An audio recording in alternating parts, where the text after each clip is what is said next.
Hello, welcome to Unicorn Princess Tarot. So, ito yung reading for Water Sign, Cancer, Scorpio, Pisces.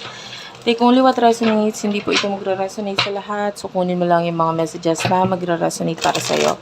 Kung ikaw ay hindi pa nakaka-subscribe sa ating channel, please feel free to hit the subscribe button, notification bell. Ma-appreciate ko po lahat ng likes, comments, and shares. If you want, pwede kang magpa-personal reading Jing Tarot Trader, no? Search mo lang siya sa Facebook. Friend ko yun, guys. Open siya sa personal reading.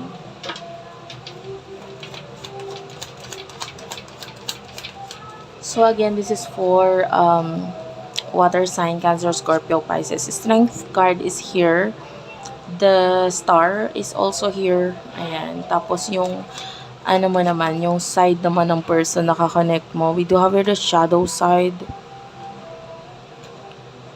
Two of Pentacles and the Moon. Okay. Eight of Wands is here. This is actually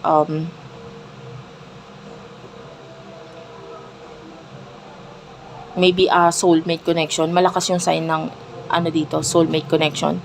Anyway, tatlong major arcana yung nagpakita, the star, the strength card, and the moon. Okay? With the strength card, I feel like I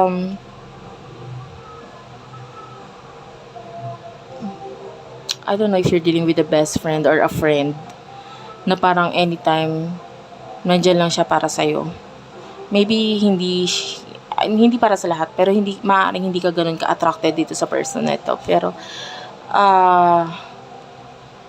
parang para sa'yo, at least lagi siyang nandyan. At least I have a friend na parang laging nandyan. And maybe hindi mo alam yung intention sa'yo ng person na ito. The star is here. So, nagfo-focus ka talaga sa mga goals mo sa buhay, sa mga gusto mong mangyari sa buhay mo, and maybe yung future mo. This is what you're manifesting. You're manifesting success. You're manifesting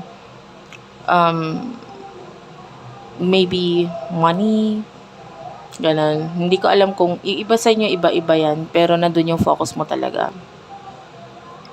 Sa shadow side ng person mo, nakikita natin yung hiya niya. I feel like alam niya kasi kung ano hindi maganda sa kanya. These are like insecurities. Maybe sa itsura niya, sa sarili niya, alam niya yung kalait-lait, with the Two of Pentacles. Pinipilit niyang hindi sabihin sa'yo kung ano man yung totoong nararamdaman niya for you. Kasi maybe natatakot din siya na pwedeng hindi maging maganda yung resulta nito. So, as much as possible, quiet na lang itong person mo regarding doon. So, a very secretive person. So, ano yung mga nasa isip ninyo at emotion ninyo ng person na ito? Alamin natin yan.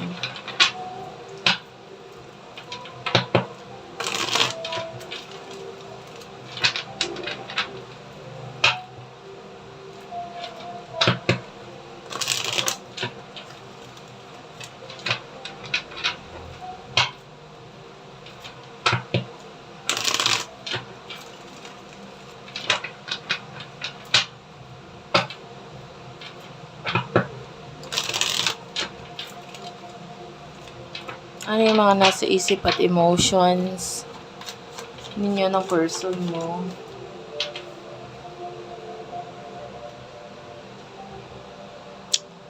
By the way, parang nakakita ko ng patay. So, I don't know kung recently ba may namatay sa inyo sa family, or I don't know. Or maybe may dyan sa kapitbahay, or maybe may dumaan na patay while watching. This could be a reading.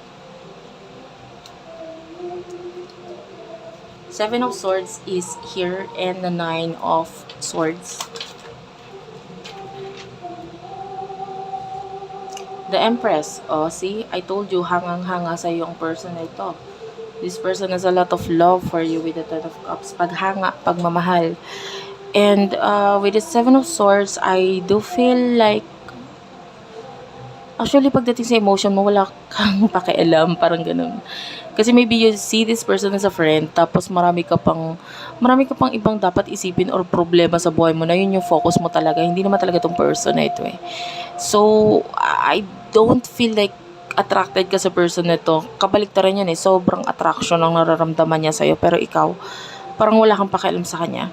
Maybe there's a lot of past energies na parang nagiging dahilan sa'yo na parang hindi ka open sa love or hindi ka open sa person na ito, particularly dito sa person na ito.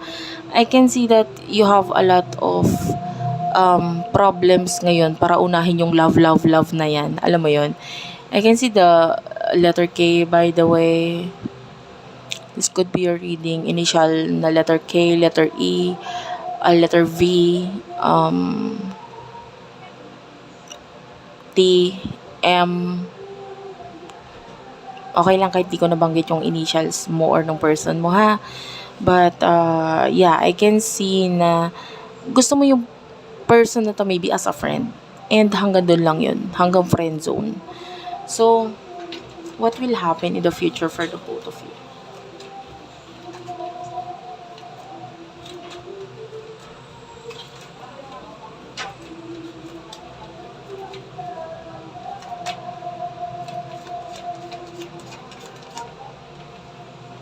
King of Cups is here.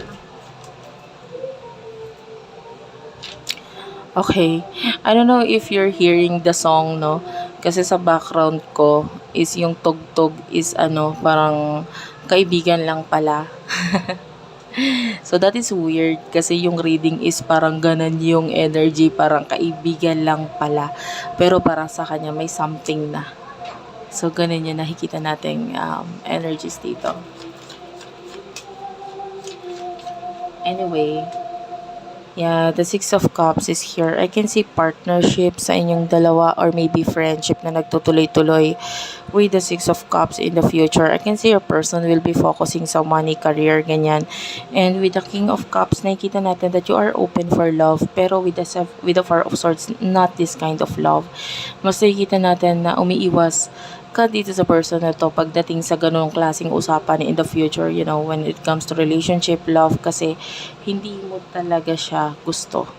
Okay? Or medyo malabo yung para sa'yo na hindi mo, medyo magiging malabo kung patungkol sa pakikipagrelasyon yung hihingi niya sa'yo. Kasi the way I see this, you're really open for love but not with this person because maybe nakikita mo lang siya talaga as a brother or a sister para sa'yo.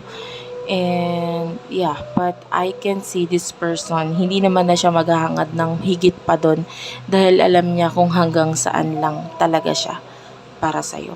Okay, so thank you for watching. I love you all and bye-bye.